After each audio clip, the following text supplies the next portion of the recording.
नमोस्तु महाराज जी। मेरा नाम पीयूष कुमार, मैं बिहार से बिलोंग करता हूँ, आरा से। अभी विज्ञान भवन में कार्यरत हूँ। मैं सनातन धर्म से हूँ, लेकिन जब मैं जैन धर्म भी जाता हूँ तो जैन धर्म में मंदिर में जाने से मुझे इससे क्या लाभ मिलेगा, मेरी शंका का समाधान करें।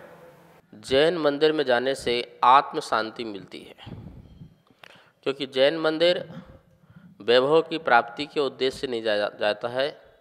आत्मा का वैभव, हमारा सुख बढ़े, हमारी शांति मिले, इस उद्देश्य से जाया जाता है। निर्मल परिणाम हो, मन स्थिर हो, मन की चंचलता समाप्त हो, कषाय शांत हो, इस भाव से जैन मंदिर जाया जाता है।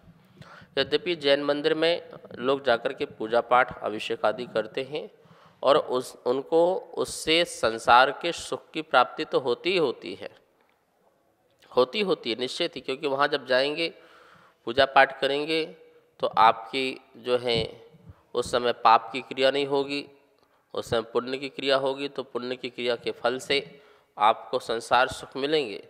लेकिन जो आत्म शांति मिलना चाहिए, भगवान की वीतरागता को देखते हुए, उनकी छवि को देखते हुए, हमें उस समय जो एक अजीब सी शांति मिलती है जिससे हमें कभी प्राप्त नहीं हुई है, वो हमें अनुभूति मिलती है, वो लाभ मिलता है जैन मंदिर के जाने से।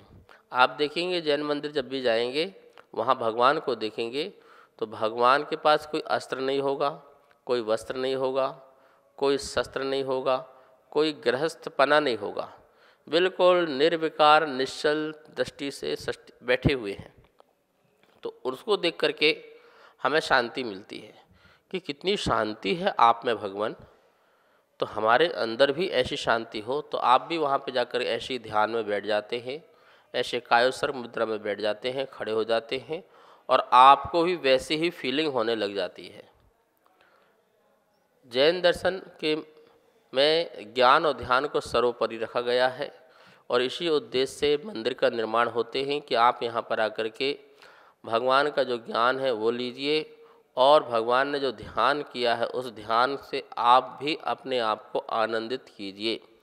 तो आप अवश्य ही जैन मंदिर आ सकते हैं, लेकिन इस बात का ध्यान रखेंगे आपको शुद्ध शाकाहारी होना आवश्यक है, अहिंसक होना आवश्यक है, मांस मदिरा सेवन आदि का त्याग करना आवश्यक है, गलत जितने भी कार्य करते हैं उनको छोड़ना जरूरी है। आप गुटखा खाते हों, बीड़ी पीते हों, सिगरेट पीते हों तो इसका भी त्याग करना जरूरी है। जैन मंदिर में जाने के पहले आपको जूता चप्पल उतार करके, पैर हाथ धो करके, कुल्ला आदि कर करके, गंदे वस्त्र आदि जो है अशुद्ध वस्त्र है उनको छोड़ करके शुद्ध वस्त्रों को ही पहनकर ही आपको जैन मंदिर जाना चाहिए। वहाँ पर मौन पूर्वक शांति पूर्वक बैठ कर के ध्यान करना चाहिए, प्रभु जैसे होने का भाव रखना चाहिए, तभी आपका जैन मंदिर जाना सार्थक और सफल होगा। मेरा नाम मनोज कुमार जैन, मैं लोधी कॉलोनी में रहता हूँ। मेरी एक शंका थी महाराज श्री, मेरे परिवार में अब शांति लाने के लिए मैं क्या प्रयास करूं और मेरे परिवार में से मैं अपने परिवार को मंदिर में लाने के लिए क्या प्रयास करूं, मेरी शंका का समाधान कीजिए। अपने परिवार में शांति लाने के लिए हमें धर्म का माहौल बनाना चाहिए। जितना आप धर्म का माहौल बनाओगे उतने ही परिवार में शांति होगी। आप कोशिश करें परिवार को मंदिर में लेके आएँ, कोशिश करें गुरुओं का आहार आदि घर में कराएं। जिस दिन आपके घर में गुरु का आहार हो जाएगा उस दिन आपके घर में शांति होगी और शांति का वातावरण प्रारंभ हो जाएगा, घर और मन दोनों ही पवित्र हो जाएंगे। तो शांति के वातावरण के लिए धर्म ध्यान बहुत ज़रूरी है। पूजा पाठ कीजिए, जाप कीजिए, स्वाध्याय ज्ञान की चर्चाएं इस प्रकार से आप करिए। और बहुत ही अशांति है तो मौन रहिए, ज़्यादा बोलो मत, चुपचाप रहो, जवाब मत दो, बात बात में एक दूसरे को ताने मत मारो, ठीक है ना, तर्क वितर्क मत करो, कोई कुतर्क मत करो, चुपचाप रहो, शांति से रहो। जितना मौन रहो, मौन की साधना रहे तो वो समय निकल जाता है और शांति रहती है, वरना बात बात में बात बिगड़ती है और अशांति का वातावरण रहता है। ज़्यादा कोई अपेक्षा मत रखो परिवार से, बच्चों से, लोगों से, जो है सो है। ऐसी बात भाव को रखते हुए शांति का वातावरण बना के रखो, तो इससे भी आपके मन में और परिवार में शांति अवश्य प्रकट होगी। नमोस्तु आचार्य श्री, नमोस्तु नमोस्तु। महाराज श्री, मेरी एक शंका है कि उपभोग वस्तु का हमारा त्याग हो और किसी वस्तु उसको ग्रहण कर लें तो उसका दोष लगेगा, और उस समय हमें क्या करना चाहिए जिससे हमारे वो दोष नष्ट हो जाए? उपभोग वस्तुओं का त्याग आपने किया है, और यदि भूलवश यदि उन वस्तुओं का आप उपयोग कर लेते हैं, जैसे कि आपने वस्त्र का आपने सोचा कि मैं 2 बार ही उपयोग करूंगा, बदलूंगा, और आपने तीसरी बार कर लिया, ये भूलवश यदि आपसे हो जाता है तो उसको आपको प्रायश्चित ले लेना चाहिए। यदि आपने कोई बड़े नियम तोड़े हैं तो वो तो गुरु आदि से लेना चाहिए, यदि गुरु ना हो तो भगवान के सामने आप स्वयं बड़ा प्रायश्चित ले लें। और यदि कोई छोटे मोटे नियम लिए थे, आधा घंटे 1 घंटे के लिए, 1 मिनट के लिए, आपको लगते छोटे से नियम थे, टूट गए मेरे से, और आपने जानबूझ के भी तोड़े हैं, तो जानबूझ के तोड़े हैं तो गुरु से लो, प्रभु से लो।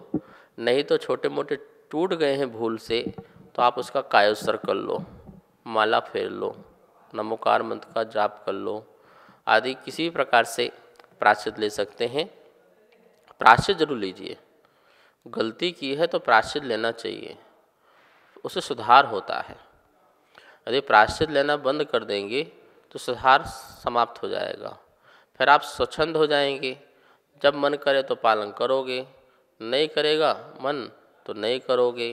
तो स्वच्छंद जो चारी हो जाता है वो व्यक्ति फिर वो नियम भंग वाला व्यक्ति हो जाता है, व्रत भंगी हो जाता है वो, फिर वो अपना कल्याण नहीं कर सकता है। इसलिए आप बार बार प्रायश्चित लो, भले बार बार व्रत टूटते हों, कोशिश कीजिए व्रत आपके ना टूटे। बड़ी दृढ़ता के साथ जो भी नियम लो उसको दृढ़ता से पालन करो, इससे कर्म की निर्जरा होती है। दृढ़ता से पालन करने का मतलब है आपने इच्छाओं का दृढ़ता से निरोध किया है, और जब दृढ़ता से इच्छा का निरोध होता है तो वहाँ पर संवर और निर्जरा होती है। संवर निर्जरा ही तो मोक्ष का कारण बनती है। इसलिए नियमों को बड़ी दृढ़ता से पालन करना आप लोग, और कभी टूट जाए भूलवश जानबूझ के भी तो उसका आप देखिए, बड़ा प्रायश्चित लेना है या छोटा या गुरु के समक्ष लेना है, वो आप अपने मर्जी से कर सकते हैं और ले सकते हैं। इस कार्यक्रम के पुण्यार्जक थे